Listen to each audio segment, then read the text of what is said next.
뉴스를 보는 시각이 달라집니다. 신율의 출발 새아침.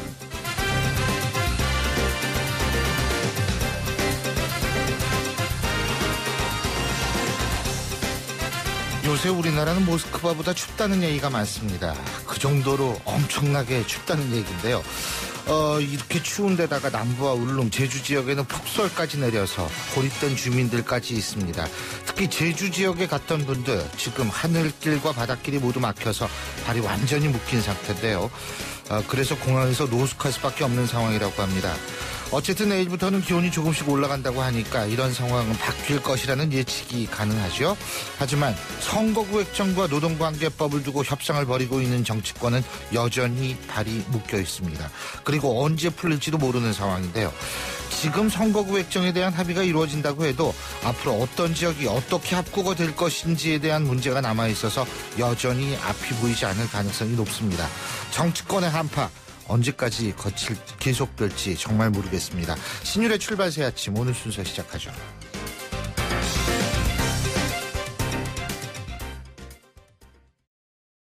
(2016년) 새해 SM5를 만나면 두둑한 혜택이 쏟아집니다. SM5 현금 구매 고객 150만 원 특별 혜택. 밸류박스 조건 시 36개월 1.9% 금리에 100만 원 지원. SM357 고객에겐 스타일 패키지 무료 혜택이. 1월 한 달 놓치지 마세요. 일부 차종 제외. 자세한 내용은 전 시장에서 확인하세요. 언제까지 말이 많은 차를 선택할 것인가?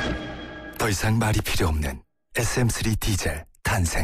유럽에서 검증된 디젤 엔진, 세계적 명성의 독일 게트락 듀얼 클러치 변속기, 복합 연비 17.7km의 뛰어난 연비와 강력한 토크까지. 유럽이 사랑한 디젤 SM3 DCI. 신율의 출발 새아침. 예, 오늘도 지금까지 들어온 뉴스부터 정리해보죠. 백병규 시사평론가 함께하겠습니다. 어서 오십시오. 안녕하십니까. 제가 앞서 제주도 얘기했는데 제주도 큰일 났어요 이거. 그렇죠. 예, 아니 울릉도도요. 지금 주민들이 고립돼가지고 이 눈 때문에요.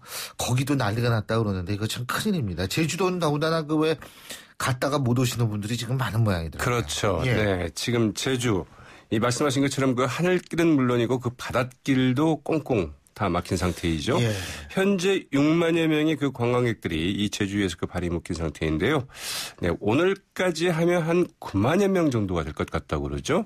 네, 이 폭설과 난기류 등으로 그 23일, 그러니까 지난주 토요일 오후 5시 50분부터 이제 그 제주공항 비행기 착륙이 좀 중단이 됐는데요. 당초 오늘 오전 9시면은 공항에 비행기 그 이착륙이 좀 재개될 것 같다 이런 예정이었지만 항공기 운항 중단 오늘 오후 8시까지 더 이제 늘어났습니다. 특히 그 강풍 때문인데요.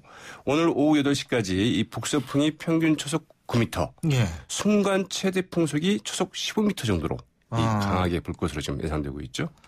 야, 오늘 오후 8시까지. 그러니까 이게 언제 풀릴지 모르는 거 아니에요. 네, 그렇죠. 네? 일단 8시면 이제 풀리겠지만 이거, 예.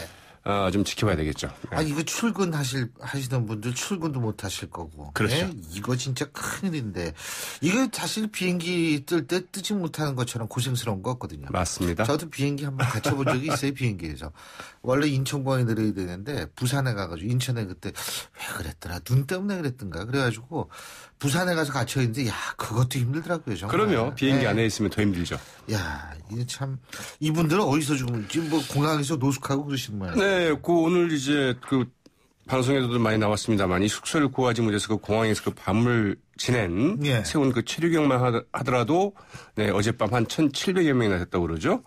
네, 제주공항 일대 그 펜션과 민박집, 찜질방 등 이미 다 차가지고 결국은 이 자리를 구하지 못한 사람들이 그만큼 많았다는 얘기인데요. 특히 이제 그 중국 단체 관광객들은 그 숙소를 구하지 못해서 큰 어려움을 겪다가 이 항공사 쪽의 그 대응과 대응이 좀 미진하다. 이렇게 해서 그 충돌이 발생해서 경찰이 그 긴급 출동하는 사건까지 있었다고 하죠. 어쨌든 인천, 그 제주국제공항 오늘 저녁 그 항공기 운항이 재개되면 임시편 등 그 최대한 좀 많은 항공편을 좀 띄우겠다. 이렇게 좀 이야기를 하고 있습니다. 예. 자, 그리고 박근혜 대통령이 지난 금요일 날 오자회담을 제안하지 않았습니까? 북핵 오자회담이요. 그렇죠. 근데 이게 이제 다시 육자회담 내 오자회담 이렇게 조정이 됐다고 그러네요. 네, 맞습니다. 그 지난 22일이었죠. 그 네. 외교국방통일부 그 업무보고 자리에서 이 박 대통령은 육자회담 무용론을 펴면서 보다 그 실효성 있는 방안으로 그 북한을 제외한 오자회담을 제안을 했습니다. 그러나 그 중국 측이 즉각 그 육자회담을 신속하게 재개해야 된다. 이제 이렇게 좀 부정적인 반응을 보이자 그 청와대는 그 22일 밤이었죠. 이 박 대통령의 발언은 그 육자 회담 내에서의 그 오자 공조를 강화하자는 뜻이었다. 이렇게 설명하고 나섰고요. 존 케리 미 국무장관은 어제 그 윤병세 이 외교부 장관과 그 전화 통화를 가졌는데요. 역시 이 자리에서도 그 육자 회담 틀 내에 그 오자 간 긴밀한 공조 그리고 그 오자 회담 등 다양한 그 창의적인 협조 방안을 한미가 공동으로 좀 모색하기로 했다. 이렇게 이제 이야기를 했다고 우리 외무부가 좀 밝혔습니다. 중국은 육자회담 포기 못합니다. 그렇죠. 자신들이 의장국이기 때문에 더군다나 그런데 사실 그런 부분도 좀 고려를 하고 오자회담 얘기가 나왔으면 어땠을까 그런 안타까움이 좀 있어요. 자, 그리고 여야 기업 활력 제고 특별법 이름이 참 이 기업 활력 제고 특별법 이게 원샷법이죠, 이게. 네, 맞습니다. 네? 이 원샷법 여야 여기에 합의를 했다고 뭐 뉴스에 막 뜨던데 이게 또 아닌 모양이더라고요. 네, 일단 합의는 했습니다. 합의를 한 건 맞는데요. 네. 예. 원샷법 그리고 북한 인권법에는 뭐 대략 합의를 했고요. 또 그 선거구 획정 문제도 앞서 말씀하신 것처럼 전체 의석 300석에 그 지역구 253석 지금보다도 그 지역구를 7석 더 늘리는 방안이죠. 그러나 과연 이제 어디를 어떻게 늘릴 것이냐. 이게 또 쟁점이 되고 있는데 예. 어떻든 여기도 뭐 대략 합의는 했습니다. 서비스 산업 그 발전 기본법과 이 테러 방지법도 더민주 측의 그 요구를 새누리당이 좀 반영하는 쪽으로 그 의견 접근이 이루어졌다고 그러는데요. 이 원샷법과 그 북한 인권법 당초 그 29일 국회 본회의를 열어서 처리한다 이렇게 합의를 했는데 그러나 그 어제 5일에 만난 원내 여야 어제 원내 그 협상을 이어갔는데 합의 사안의 그 29일 처리도 좀 불투명해졌다고 그러죠. 예, 이거 언제 될지 모르겠어요. 예, 근데 이게 왜 그런 거예요? 네, 일단 이제 더민주 측에서는 일단 29일 처리하기로 합의한 원샷법과 그 북한인법 그리고 그 선거구 획정안을 우선 처리하자 이런 입장인 반면에 새누리당은 무슨 소리냐? 이 노동 관련법 특히 그 파견법도 선거구 획정안과 같이 처리를 해야 된다 이런 입장이어서 의견을 좀 좁히지 못했다고 그러죠. 예. 근데 어쨌든 그 테러 방지법 같은 경우에도 국민들이 굉장히 불안해하는 측면이 있거든요. 이 부분도 좀 여야가 빨리 합의를 했으면 좋겠다는 네. 생각이 드는데. 그리고 요새 그 야권에서 몸값이 자꾸 자꾸 달라지는 경우가 있는 분이 있죠. 그렇죠. 그렇죠. 근데 이런 분들이 많아요. 근데 지금으로서 보면 천정배 의원, 예? 이쪽이 아닌가 이런 생각이 들어요. 양쪽에서 다 러브콜을 받고 있고. 예? 네. 근데 지금 어떻습니까? 좀 많이들 이제 정리가 돼서 결국은 그 천정배 의원의 그 향배가 굉장히 중요한 포인트가 좀 되고 있죠. 더민주와 국민의당 양쪽에서 이제 러브콜을 보내고 있는데 천정배 국민회의 그 창당 준비위원장이죠. 더민주 쪽에는 친러 패권 해소를 그리고 국민의당에는 그 호남 지역구원 물갈이를 이제 각각 통합의 그 전제 조건을 고치시 놓고 있지 않습니까? 어느 쪽으로 가느냐 이 초미의 관심사인데 천 위원장 어제 한 언론과의 그 인터뷰에서 뭐 이런 말을 했다고 그래요. 그러니까 더민주의 경우에는 이 사태가 호전되기는커녕 더욱 좀 나빠졌다. 선거대책위원회 구성을 보면 패권주의가 더 강화된 것 같다. 여기서 말하면 패권주의는 뭐 친노 패권주의를 말하겠죠. 그러면 도저히 어떻게 볼 수가 없다. 이렇게 얘기를 했다고 그러는데요. 어떻든 뭐 더민주와의 그 통합에 좀 부정적인 쪽으로 기울고 있는 것 아니냐. 이런 관측이 나오고 있는데요. 좀 더 지켜봐야 되겠죠.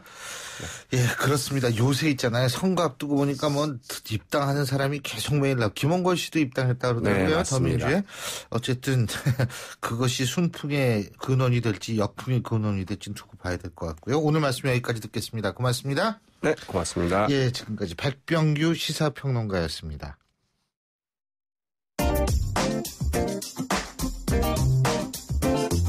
여러분이 지금 듣고 계신 주파수는 FM 94.5MHz입니다. YTN 뉴스 FM.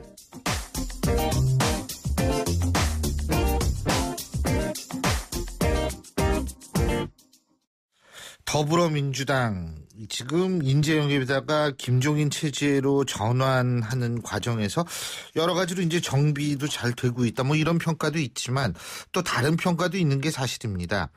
문재인 대표는 대표직 사퇴 27일 날 뭐 한다. 뭐 이런 얘기도 나와 있고요. 그리고 제가 지금 방금 말씀드렸지만 김홍걸 씨, 김대중 전 대통령의 삼남이죠. 이분이 이제 더불어민주당에 입당을 하면서 과연 호남 민심의 순풍이 될 것인가, 역풍의 시작이 될 것인가 말들도 많은데, 자, 이런 부분도 종합적으로 한번 생각해 보겠습니다. 더불어민주당 전 대표시죠. 현재는 상공 맡고 있는 정세균 의원 연결합니다. 안녕하십니까? 네, 안녕하세요. 정세균입니다. 예. 자, 홍걸 씨가 입당을 했습니다. 그죠? 네. 홍걸 씨 입당 어떻게 판단하십니까? 정치에서는 그 메시지가 중요하죠. 그렇지만 저는 메신저도 중요하다고 생각하는데, 김홍걸 박사는 김대중 대통령께서 평생을 강조하신 그 통합의 메신저로서 저는 의미가 있다고 생각합니다. 근데 이제 그 통합의 메신저라는 것이 그 김대중 전 대통령의 아들이기 때문에 그렇다, 그렇게 생각하시는 겁니까? 아들의 의미를 무시할 수 없죠. 무시할 수 없다. 네네. 근데 이제 일각에서는 아들이기 때문에 정신을 계승한다, 이런 논리는 좀 그렇지 않냐라는 얘기가 있거든요. 사실 김대중 대통령께서는 이제 우리 야권의 큰 지도자 아니십니까? 당연하죠. 예. 그리고 김대중 대통령께서는 항상 통합을 강조하셨거든요. 예. 절대 분열해서는 안 된다. 어떻게든지 통합하고 연대해라라고 강조를 하셨고, 실제로 본인이 그런 실천을 하려고도 노력을 하셨기 때문에 이제 그런 김대중 대통령의 뜻과 말씀을 전달을 하실 수 있는 메신저가 많이 있죠. 이제 김대중 대통령을 모시던 정치인들도 있을 수 있고. 그렇죠. 그러나 아들도 그 메신저 중에 중요한 일원일 수 있는 것이죠. 그러니까 동교동계는 나가고 김홍걸 씨는 들어오고 그렇게 된 상황 아니겠어요, 지금? 그죠? 예, 그렇습니다. 그렇다면은 지금 이제 정세균 의원님께서 말씀하신 대로 우리가 한다면, 하여간 어쨌든 나간 쪽의 숫자로 본다면 그 메신저 역할 할 분들이 대부분 다 빠지고 결국 아들 하나 들어온 거, 이렇게 이해해도 되겠습니까? 그렇지는 않고요. 예. 저도 김대중 대통령께서 키운 정치인 아닙니까? 물론 당연히 그러시죠. 예. 또 전병헌 의원이라든지 서른 의원이라든지. 예. 그러면 현역들도 그렇고. 예. 이제 언론이 그렇게 부각을 하니까 그렇지. 예. 남아 계신 분들도 많다. 예, 그렇게 편가르기를 막 할 일은 아니고. 김홍걸 박사가 입당을 한 것은 저는 이제 긍정적으로 보는 게 좋겠다는 생각이고, 그것으로 모든 일이 결정될 일은 아니고. 그렇다면 호남 민심이 바뀌게 될까요? 저는 영향을 미칠 거라고 봅니다. 영향을 미칠 거라고 보지만, 당을 이끌어가는 사람의 입장에서는 그런데 기댈 생각은 해서는 안 되죠. 진정으로 호남인들이 원하는 것이 무엇인가? 그것은 선거에 승리하는 것이고, 정권 교체 가능성을 보여달라는 것이거든요. 그래서 누가 하나 나가고 들어가고 하는 것이 그게 중요한 게 아니고, 어떻게 호남이 원하는, 호남에 계시는 유권자들이 원하는 그런 믿음을 줄 것이냐, 수권 능력을 어떻게 보여줄 것이냐, 이걸 생각해야 되죠. 그래서 이 문제 가지고 저는 크게 이러니 저러니 얘기하는 것 자체가 좀 문제라고 생각하는 사람. 그렇군요. 근데요. 선거가 임박하면 입당도 하고 또 나갈 수도 이제 가능하면 나가지 않는 게 좋죠. 입당도 하고 영입도 하고 그러는 거 아니겠습니까? 그럼 입당했으면 입당한 것이지.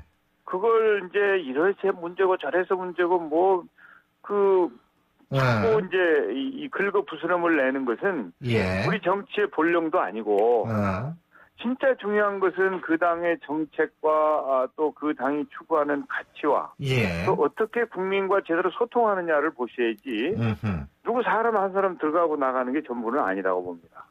알겠습니다. 근데요, 일부에선 또 이 김홍걸 씨가 저 박지원 의원 지역구에 출마하는 거 아니냐 이런 얘기도 나오더라고요. 저는 그건 전혀 모르겠습니다. 제가 지금 당 지도부에 속해 있지 않기 때문에. 그렇죠. 예. 네, 특히 뭐 아직 그 공천 프로세스는 지금 출발도 하지 않은 상태여서. 예. 누가 그런 생각을 혹시 하고 있는지는 모르겠습니다만은 결정되었다거나 추진되었다거나 하는 것으로 생각하지는 않습니다. 예. 자, 당 지도부라는 표현을 지금 쓰셨는데, 물론 네. 지금 정세균 전 대표께서는 지금 현재 지도부는 포함이 안 되고 있지만, 예. 자, 지금 지도부는 그러면 선대위라고 봐도 되는 거죠. 그죠? 김종인 체제. 그렇게 이제 이 최고위에서 선대위 쪽으로 넘어가고 있는 과정이죠. 그렇죠. 아직 그 프로세스가 다 끝나지 않은 상태죠. 예. 근데 이제 김종인 위원장이 이제 이런 얘기를 했습니다. 얼마 전까지는 친노 패권주의 이거 자기가 다 극복하지 할 자신이 없으면 여기 오지도 않았다. 그런 식으로 얘기를 했다가 네. 뭐 누가 친노인지 그는 자신은 잘 모르겠다라는 식으로 또 얘기를 한단 말이에요. 이런 부분은 예, 어떻게 보세요? 그러니까 김종인 위원장은 뭐 제가 해석을 할 입장은 아닙니다만은 당원으로서 그 부분은 중요한 부분인 것 같습니다. 네네 보면 그분은 이제 사람 개개인에 대한 관심보다는 당을 운영하면서 그러니까 특히 이제 이번에 총선 준비를 하셔야 될 분 아니겠습니까? 예. 그러면서 이제 이 어떤 특정 그룹이 이 패권을 휘두르거나 하는 것이 아니고 정상적인 당을 운영하겠다고 하는 것을 천명한 것이죠. 그래서 어떤 인적 구성이나 그런 내용에 세세하게 그 논의를 하기보다는 실제로 어떻게 당이 운영되는지를 봐라. 그런 취지 아니겠습니까? 그래서 저는 지금은 그러면 애초에 처음에 그런 얘기는 하지 말았어야 되는 거 아닌가요? 친노 패권주의 이거 없애지 못할 친노 패권주의라는 게 뭡니까? 글쎄 저는 뭐 그거야. 패권주의라고 예. 하는 것이 패권이 나타나서 그 정당이 정상적으로 운영이 되지 않을 때를 얘기하는 것이기 때문에 예. 저는 지금 김종인 위원장이 이렇게 새롭게 시작한 마당에 예. 이제 친노 비노 타령은 그만할 때가 됐다. 그런 의미다. 네, 그 얘기할, 친노 비노 타령에서 뭐 하겠습니까? 지금 우리는 불과 총선을 75일 앞에 남겨놓고 있기 때문에, 예. 친노 비노 그 타령할 때가 아니고, 아하. 정말 국민들로부터 신뢰를 회복할 수 있는 노력을 해야죠. 예. 그리고 친노 패권인지 아닌지는, 선대위가 김종인 체제가 첫 발이라도 뗀 후에, 예. 뭐 친노 패권주의 양상이 나타나면 그때 시비를 걸 일이지 지금 아직 첫 발도 떼기 전에 무슨 패권주의니 뭐니 하는 것은 알겠습니다. 그냥 이건 흠집내기 아니냐 그런 거 지금 우리 필요한 시기가 아니다 이렇게 저는 봅니다. 그러면은 지금 선대위 구성을 놓고도 친문 인사가 대부분이다라는 언론 보도 역시도 어떻게 그 부분도 비슷하게 생각하시겠네요, 그죠? 네, 저는 제가 보면은 누가 친노인지 저도 잘 모르겠어요. 누가 친노 아닌지. 예. 네, 그래서 저는 이 당과 함께 20년 동안 해온 사람 아닙니까? 예. 그런데도 제가 보기에 무슨 언론에서 몇 프로가 친노니 어쩌니 하는데. 예. 그래, 저 사람이 친노야? 친노가 도대체 뭔데? 그래서 저는 지금 그런데 우리 신경 쓸 필요가 없고 지금 우리가 상대할 대상은 새누리당 아닙니까? 예. 야권은 그런데 이러니 저러니 티격태격할 것이 아니고 우리가 상대해야 할 새누리당을 어떻게 제대로 상대할 것인가 그 준비를 철저하게 해야 될 시기라고 봅니다. 자, 그리고요. 또 한 가지는 뭐냐면 주진영 한화투자증권 대표의 더민주당 입당. 이게 지금 아마 김종인 체제에 있어서의 첫 번째 영입 카드라고 얘기를 하는데 여기에 대해서도 말들이 좀 있죠. 예. 그런 말이 좀 있는 걸로 알고 있습니다. 그렇죠. 그러니까 이분이 고졸로 이제 이 회사에 들어온 신입사원들 6개월 만인가요? 뭐 명퇴를 예, 명퇴시켰다라는 얘기도 네. 있고, 네. 그리고 상당히 많은 숫자가 또 명퇴가 된 걸로 그렇게 알려져가지고 아마 논란이 있는 것 같은데, 네. 우리 정세균 전 대표님은 어떻게 보십니까? 이제 국민들께 신뢰를 얻는 일이 매우 중요하거든요. 그래서 저는 뭐 특정인의 입당 여부라든지 이분이 예. 그냥 입당하는 것인지 무슨 영입 대상인지는 잘 모르겠습니다만은 이제 입당 자체는 비교적 정당이 크게 문제를 삼지 않는 경우가 많습니다. 입당 자체는. 그렇지만 입당을 해서 출마를 한다든지 예. 중요한 중책을 만든다든지 할 때는 논란의 대상이 되기도 하고 입당은 누구나 할 수 있으니까 그렇죠. 예, 그렇습니다. 예, 뭐 국민 누구나 입당할 수 있는 거 아니겠습니까? 예. 그렇지만은 그 온라인으로도 입당하니까 그건 누가 입당 심사를 하는 거 아니란 말이죠. 예. 그렇지만 이게 입당인지 특정한 목적을 두고 하는 영입인지 잘 모르겠습니다만은 저는 아마 이 입당 그 영입위원회라는 게 따로 있고 또 이제 당을 운영하는 지도부가 있기 때문에 그분들이 어떤 분을 영입할 때는 그분의 전력이나 또 국민적인 평가나 이런 부분에 대해서 제대로 잘 심사하고 또 숙고한 연후에 잘 하실 것이라고 믿습니다. 예, 그러니까 뭐 입당은 자유지만 출마를 한다든지 당의 중책을 맡는 것은 그 문제는 좀 다른 문제다 이런 말씀이신데요, 그죠? 그렇습니다. 예. 자, 그리고 그 문제는 책임 있는 분들이 잘 예. 판단할 것이다 이렇게 생각합니다. 한 가지만 더 여쭙겠습니다. 정세균 전 대표께서는 지금 이제 종로의 지역구시잖아요, 그죠? 그렇죠. 자, 네. 박진우 의원도 나온다 그러고 뭐 오세훈 전 시장도 나온다 그러고 막 그러는데 네. 누가 더 좀 싸우시기 편한 상대라고 보십니까? 그분들이 현역이 아니지 않습니까, 지금? 예, 둘 다 아니죠. 예, 지난 4년 동안 종로에서 일한 현역은 저거든요. 예, 그렇죠. 아마 종로 구민들이 이분들을 검증해보고 싶을 거예요. 이분들이 어떻게 살아왔고, 정치를 어떻게 해왔고. 예. 그래서 검증을 해봐야, 그래야 저는 우열을 가질 수 있다고 생각해요. 현재는 이분들이 검증이 안 된 상태이기 때문에, 예. 물론 뭐 다른 일을 한 적은 있죠. 예. 그러나 지금까지 쭉 이제 이 성과나 업적이나 정치 활동이나 이런 내용이 검증이 돼야, 그래야 이제 누가 더 센지 알 테니까 조금 더 이따가 판단해야 되지. 아직은 판단할 때가 아닌 것 같습니다.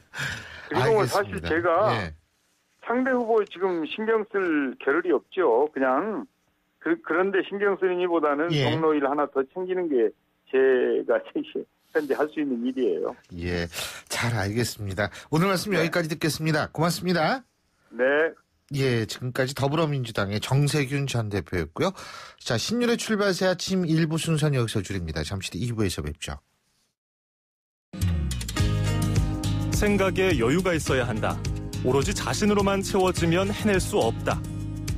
중국 거대 미디어 그룹인 알리바바 그룹의 마윈 회장이 한 말입니다.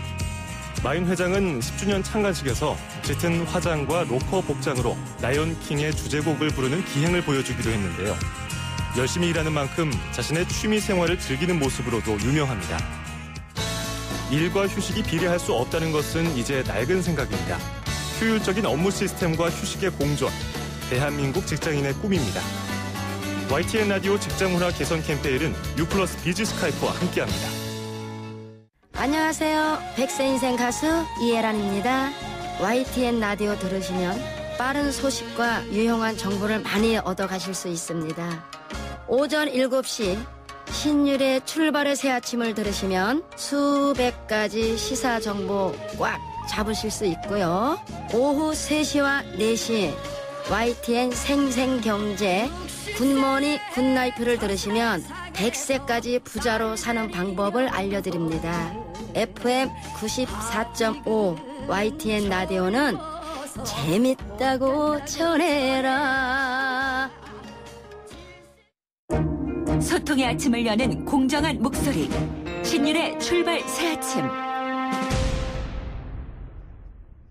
신율의 출발 새 아침 2부 순서 광고 듣고 시작합니다.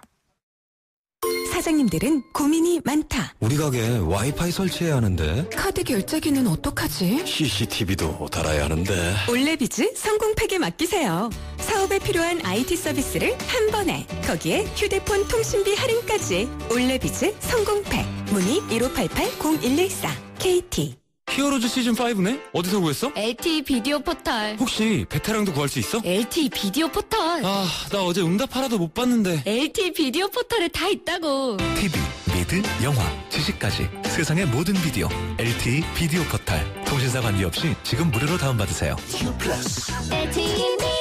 상큼발랄 대학생도 개성 만점 전문가도 능력 답제 직장인도 하이마트 PC대전에서 자신만의 PC를 찾아보세요. 1월 15일부터 2월 25일까지 자세한 행사 내용은 매장에 문의하세요. 수지처럼 스마트한 선택 하이마트. 올겨울이 가기 전 스키장으로 가족여행 어떠세요? 용평리조트 스키버스, 용평까지 왕복버스, 리프트권 렌탈을 편하고 부담없는 패키지로 한 번에. 우리 가족 스키버스를 타고 대관령의 하얀 겨울 속으로. 쿠팡 위메프 용평 홈페이지에서 용평버스를 검색하세요. 용평리조트. 언제까지 말이 많은 차를 선택할 것인가? 더 이상 말이 필요 없는 SM3 디젤 탄생. 유럽에서 검증된 디젤 엔진, 세계적 명성의 독일 게트락 듀얼 클러치 변속기, 복합 연비 17.7km의 뛰어난 연비와 강력한 토크까지. 유럽이 사랑한 디젤 SM3 DCI. 제주도의 기록적인 폭설과 강풍으로 오늘로 사흘째 여행객들의 발이 묶여 있습니다. 비행기 운항 오늘 저녁 8시는 돼야 재개될 수도 있다, 이런 얘기가 나오니까 걱정인데요. 자, 공항에서 숙식 해결하고 있는 여행객 직접 연결해서 지금 현재 상황 들어보겠습니다. 안녕하십니까, 곽정희 씨? 네. 예, 안녕하세요. 지금 며칠째 공항에 계시는 거예요? 지금 40시간 넘었어요. 40시간이요? 네. 40시간이면, 어이구, 이게 며칠이야? 그게, 22일 정도 되네요. 예. 자, 원래 언제 오시려고 그랬죠? 23일 저녁 8시 비행기로. 그렇군요. 네. 23일 저녁 8시 비행기. 토요일 날 저녁에 올라오시려고 그랬는데. 네. 아직까지 거기 계신데. 지금 네. 그 근처에 숙소가 없다며요? 그죠? 숙소가 없죠. 근처에 숙소가 없고 숙소를 가려면 예. 여기서 차를 이동해서 가야 돼요. 지금 택시비도 평소보다 비싸졌다는 게 맞습니까? 네? 택시비도 평소보다 좀 비싸게 받는다는 게 사실이에요? 당연하겠죠. 저희는 나가볼 생각도 못했고요. 첫날 같은 경우는 우왕좌왕했고, 또 그러고 밖에 교통이 다 마비가 됐었어요. 첫째 날은, 예. 눈이 많이 방도 와가지고. 없고, 예. 첫째 날은 다 교통도 마비가 됐고, 아무튼, 제주 시내가 완전히 교통이면 모든 게 막 마비가 다 됐어요. 생활권 자체가. 그래가지고, 어제 같은 경우는 또 나가고 싶어도, 왜냐하면 이게 비행기가 특별히 혹시나 싶어가지고 계속 대기를 하고 있었고. 예. 지금 대기표 받으셨어요? 예. 지금도 마찬가지예요. 지금 대기 번호 받아놓고, 지금. 예, 이거 기상만 하나만 쳐다보고 있는 거죠. 그렇군요. 지금 불편한 점이 한두 가지가 아니실 텐데요. 그죠? 한두 가지가 아니죠. 제일 불편한 게 뭐세요? 예? 제일 불편한 게 뭐세요? 제일 불편한 게 지금 여기서 그렇다고 마음 편히 어디 쉴만한 것도 없고요. 또 쉴 수도 없는 게 다들 이렇게 일요일이면, 월요일에 오늘 다 출근들 해야 되고 어쩌고 해서 하고 마음이 조바심이 있으니까 마음 편하게 어디 가서 있지도 못해요, 다들. 있을 수가 없는 게, 이게 상황이 어떻게 바뀔지를 모르니까 대기하고 있거든요. 예. 공항이니까 춥지는 않으시겠죠, 그죠? 예, 그렇게 춥지는 않아요. 예, 난방이 좀 돼가지고. 식사는 뭘로 하세요? 식사는 저희가 저번 날, 첫째 날, 22일 날 저녁에 이렇게 걸어서 갔어요. 추운데 차도 안 되고 하니까 걸어가서. 예, 가서 간단한 편의점에 가서 햇반 같은 거 데워서 사가지고 와서 먹었고요. 예. 예, 어제 같은 경우는 여기서 이제 빵을 나눠주더라고요. 빵하고 물하고 나눠줘서 그걸로 먹고 이렇게 때우고 있죠. 지금 제일 필요한 지원이 뭐라고 보십니까? 지금 필요한 거는 얼른 집에를 가야 되는데, 이게, 여기서 공항에 필요하다고 그래봐. 하는 게 뭐 한두 가지가 아니니까 그걸 다 어떻게 할 수가 없죠. 씻지도 못하고 예. 아무것도 못하니까. 예. 알겠습니다. 예. 어쨌든 뭐 오늘 오후 8시 정도에는 비행기가 다시 재개된다고 하니까요. 예, 아니 그게 지금 계속 연기가 되고 있어요. 예. 어제 새벽에 6시 20분에 또 특별기가 또 출항을 한다고 했었거든요. 그래서 계속 어제도 그래서 어제 오후 또 9시라고 했는데 어제 오후 9시 되면 또 어떻게 이게 뭐 된다고 날씨가 어쩌고 저쩌고 했는데 또 그것도 또 안 되고 오늘 아침 또 9시라고 했거든요. 예. 근데 오늘 아침 9시도 또 안 돼가지고 또 번복돼서 오늘 저녁에 또 8시라고 그게 아마 그러네요. 기상 상황이 계속 그게 유지가 돼서 그럴 수밖에 없을 것 같은데요. 어쨌든 고생이 많으십니다. 예. 오늘 말씀 여기까지 듣죠. 고맙습니다. 네. 예, 지금까지 제주공항에서 지금 숙식을 해결할 수밖에 없는 관광객 한 분 곽정희 씨와 얘기 나눠봤습니다. 신일의 출발 새 아침. 새누리당이 총선기획단을 출범시키고 본격적인 총선 준비 작업에 돌입했습니다만 한편에선 새누리당의 총선 전략이 없다. 이런 얘기가 나오고 있는데요.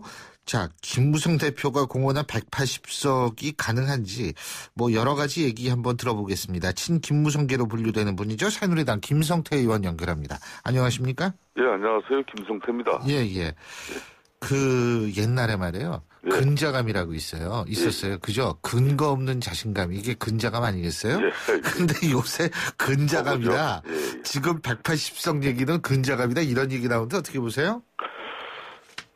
저는 그때도 김무성 대표가 새누리당이 야권이 분할되니까 거기에 대한 자신감으로 180석을 한 게 아니라는 입장을 바로 했습니다. 그러니까 이 180석은 경제활성화법이나 노동개혁법 이런 심지어 선거구 획정까지 이런 모든 국회 상황이 선진화법 때문에 가로막혀서 아무것도 전진을 못하니까 그 의석을 선진화법을 개정할 수 있는 의석 달라. 그게 180석이지 새누리당이 결코 180석은 이번 선거에서 쉽지 않은 숫자입니다. 일려 다 야의 구도에서요. 특히 야당이 약간 보수적 성격의 야당이 다시 나오게 된다면 한 번도 여당이 과반 의석을 차지한 적이 없었습니다. 그렇습니다. 17대 총선 그땐 탄핵 역풍 때문에 그건 제외하고서 얘기하는 거예요.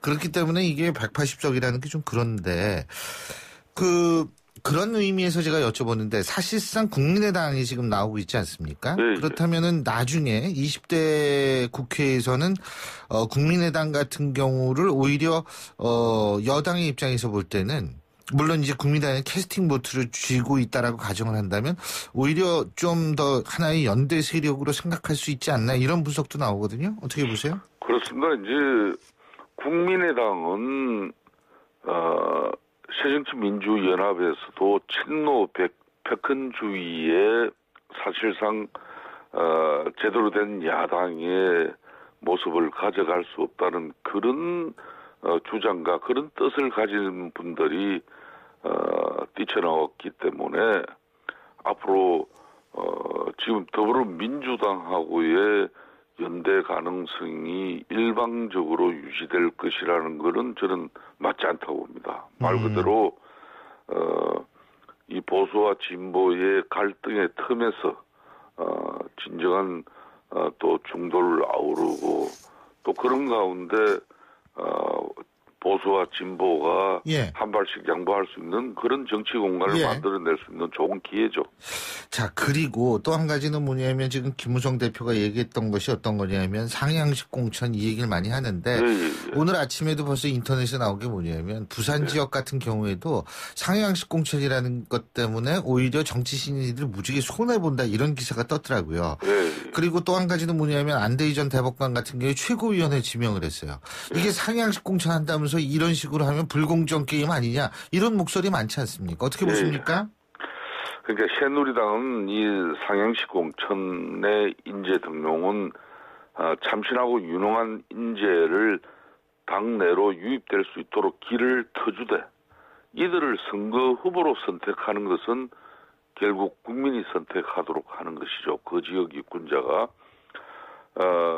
그런 측면에서 새누리당은 야당식의 인재 영입은 없다는 말이 이제 일맥상통하는 게 이제 김무성 대표 입장입니다.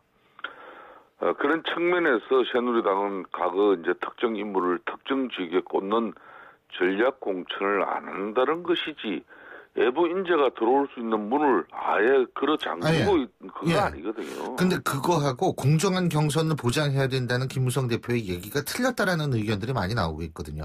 공정한 경선을 하는데 어떻게 최고위원직 지명을 하느냐. 이것이 강승규 전 의원이나 이런 분들의 얘기 아닌가요? 그렇습니다. 저는 최고위원직 이제 안대희 전 대법관 같은 경우는 마포에 이제 이 공정한 경선을 치러서 이제 후보가 돼야 되는데 그런 측면에서 특정 지금 예비 후보는 당내 최고 의사가 기구인 최고위원으로 이렇게 지명을 해버린다는 것은 공정한 경선에 시비가 될 수 있는 그런 거리를 제공한 것은 틀림없습니다. 사실 이게 좀 그런 얘기, 문대성 의원 얘기도 지금 심심치 않게 나오거든요. 네. 이번 탈당했었죠. 논문 표절 때문에. 그죠? 탈당이 아니고요. 탈당 후에 복당하지 않았습니까? 했습니다. 예. 그죠? 예. 그러니까 어쨌든 탈당, 복당, 그 다음에 뭐냐면 불출마, 출마. 예? 예. 이렇게 아주 복잡한 히스토리가 있는 분인데, 이분이 인천으로 나갔으면 좋겠다. 이렇게 김무성 대표가 지금 얘기하고 있죠. 그 이유가 뭐라고 보세요? 그러니까 문대성 의원은 새누리당에서, 그래도 지난 4년 동안 체육인 출신으로 가장 활발한 활동을 한 정치인 중에 한 사람이에요. 그래서 누군가는 이렇게 체육계를 대표해서 우리 새누리당에서도 적극적인 정치 활동이 필요한데 그동안 지난 4년 동안의 경험은 상당히 큰 경험이고 하기 때문에 원래 문대성 의원이 부산 출신이 아닙니다. 부산 또 정치 뜻을 가진 사람도 아니고 그때 보궐선거에 의해서 긴급하게 투입된 사람입니다. 4년 전에 들어온 사람입니다만은 원래 이제 인천 남동은 자기가 태어난 곳이고 성장한 곳이기 때문에 이런 체육계 인사가 자기 고향에서 한번 출마하는 것은 바람직하지 않느냐. 그런 차원에서 의견을 제시한 건데 그걸 문대성 의원이 수용한 것이고 그렇지만 여기서도 이제 앞으로 경선 후보랑 공정한 경선을 치러야 한다는 대원칙은 변함이 없죠. 예, 물론 공정한 선거는 맞는데 경쟁력은 있다고 보세요? 그거는 이제 본인이 앞으로 정말 처절한 진정성으로 지역 유권자들에게 인천 출신으로서 그 지역 유권자들도 자부심을 가질 수 있는 그런 열심히 선거. 박사 논문 표절 같은 경우는 큰 문제가 아니다. 여보세요? 예. 잘 안 들렸습니다. 박사 논문 같은 표절 같은 경우는 큰 문제가 아니다. 그 부분도 뭐 논문 부분에 대해서도 일정 부분은 표절 시비에 진위기에 맞는 부분이 밝혀졌지만은 언론에 그렇게 크게 논문 표절의 어떤 그런 정도까지는 아니라는 게 이제 사실로 밝혀졌기 때문에 또 지난 4년간의 여정 활동을 통해서 또 그런 부분을 많이 상쇄했지 않습니까? 예. 잘 알겠습니다. 오늘 말씀 여기까지 듣겠습니다. 고맙습니다. 예, 감사합니다. 지금까지 새누리당 김성태 의원이었고요. 신율의 출발 새 아침 2부 순서는 여기서 줄입니다. 전 8시 10분 3부에서 뵙죠.